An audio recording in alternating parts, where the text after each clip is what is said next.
Welcome to Chirp Splat Guides. Today's video is going to be a little different. Rather than vague details on multiple weapons of the same class, we're going to do a deep dive into a single weapon, the Reef-lux. This stringer variant has a much higher attack speed and shorter charge time than the normal tri-string. To balance, it has a shorter range and doesn't lay the explosive charges when you miss the shot. It has absurdly good ink coverage, and it fills the role of a weird mid-range supporting slayer. Before we go further, remember a couple years ago when every video would point out how few viewers are subbed? Yeah, mine is pretty rough. If you found my guides helpful, please drop a sub, it really helps me out a ton. Alright, so, to start, let's take a look at the moveset. Tapping R launches 3 arrows in a cone, covering a lot of ground quickly, but has really low damage. It actually takes 4 hits to splat. To get solid coverage, you'll want to double tap, angling down before the second shot. If you hold R, you'll do a charge shot. After the first beat, you're doing maximum damage, but further charging tightens the spread. After fully charging, the spread is small enough you can hit all 3 arrows in one-shot enemies. You can also swim in your own ink while holding the charge.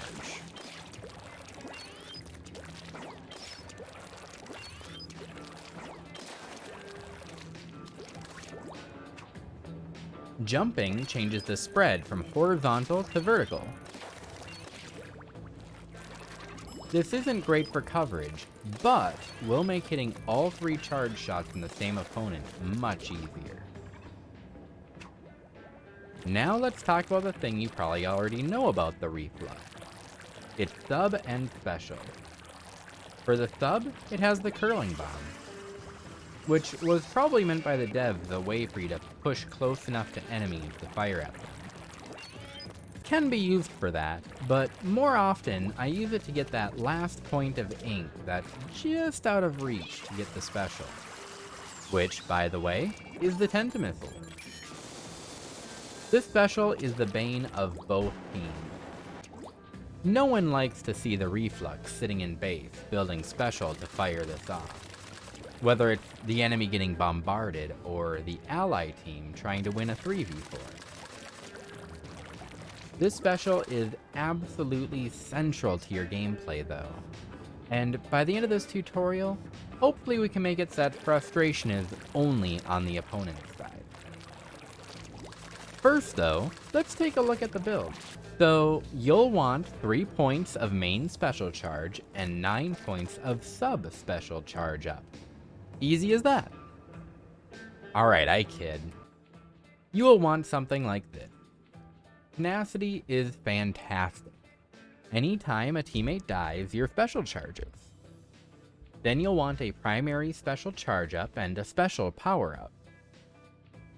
Some things you might want to swap around. Some would prefer ink resist over sub resist. Some also don't think the special power up is worth it. All it does is increase your reticle size and the ink coverage for your Tentamissiles. Not the actual damage radius, though. Personally, I think it's valuable in most game modes, catching enemies in more ink than they were expecting so you can finish them off. If you don't like it, change it to another special charge and swap the sub-special charges into another special saver and run speed or something else like that. Alright, so how do you play as the Reef-lux? We'll start out with Turf War like we usually do, though honestly there's not much to say here. You are 100% on coverage duty. Cover ground, shoot missiles, rinse and repeat until the game ends. The optimal ground coverage method, which we briefly mentioned in the moveset, is to do a movement a bit like this, where you shoot forward and then right at your feet. It gives nice solid coverage without sacrificing too much speed.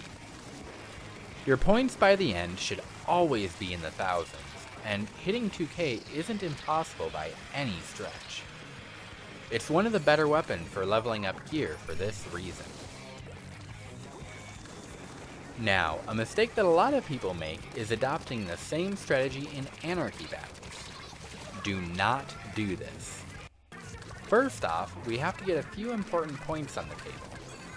The area between the spawn area and center war zone is precious, free special charge points. You don't want to hog all of this right out of the gate. You also don't need clean coverage.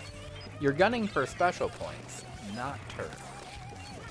Next, you need to know what your special actually does. It marks opponents, forces them to move, covers ground, and causes chaos that occasionally results in a splat. We want to take advantage of all of these features. So, let's begin at the start of a match. You want to stray behind your teammates, covering extra ground as they rush the center. Your goal is to get your special right as they make it to the objective. Use it to scatter opponents, which basically guarantees you win the first interaction. Then you should help solidify your turf around the objective, helping your teammates' mobility and building your special. After you've gotten your second special, a few things might have happened. Either your team won the first fight, lost, or it's still going on.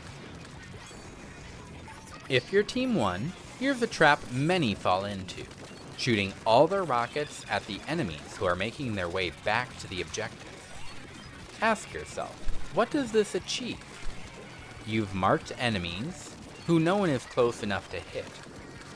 You haven't made them move, they were already on the way to the objective. The only thing you achieved was inking their turf, which barely hinders them, but gives them extra places to build their specials next time. Instead, save your special until they're in position to contest the objective. From here, your team should follow up, and you can push them past the objective, allowing your team to defend further forward, thus unlocking more turf for you to cover, get special, and do it all again. If your team lost, you probably want to retreat. You're not a good skirmisher, or fighter in general. Get behind cover to help your team jump back in, and when they do, use your special to help secure their landing. From here, you should help them push back. There likely isn't enough turf nearby to build your special in time, so you now have to back them up the old-fashioned way. The next likely outcome, and one you'll find yourself in often, is that the battle is still going on. In this case, you'll want to fire your special into the enemies and join the fight. So, how do you fight with this weapon? If you're absolutely cracked, you can run in and just start popping folks left and right with your charge shots. If you recently used your special, they'll conveniently be circled for you to aim at. Let's be honest though, more than likely you're like me, and can't count on hitting all 3 shots under normal conditions. So what's a potato shooter to do? Luckily, you have methods to slow opponents down or corral them into your reticle. If someone is running from your special, you can throw a curling bomb to cut off their escape, approach them, and either pop them as they jump over it or get slowed by it. You can also do an uncharged shot in an opponent's feet, then do a charged shot for the splat. Bonus points because if you hit one of the uncharged shots, you now only have to hit them with 2 of your charged shots to splat. This works in reverse too. If you shoot a charged shot, but don't successfully splat them, start firing uncharged shots. Odds are you hit 2 of the charged shots at least, so you only hit 1 uncharged shot to finish them off. An underhanded move you can do that requires 0 aiming, when opponents are running from your special, just spray around them, locking them in place so they can't escape the rockets. You're also good at chasing down opponents that your teammates hit, but were able to get away. Use the curling bomb to hunt them down and finish them off. During all of this, keep an eye on the GUI at the top of your screen. If you see the numbers are in your favor, and there's somewhere to ink, go ahead and disengage to build that special back up again. Get ready to re-engage when your team needs you. That is what will separate the good from the bad Reef-lux users. Knowing when to build special and when to help fight.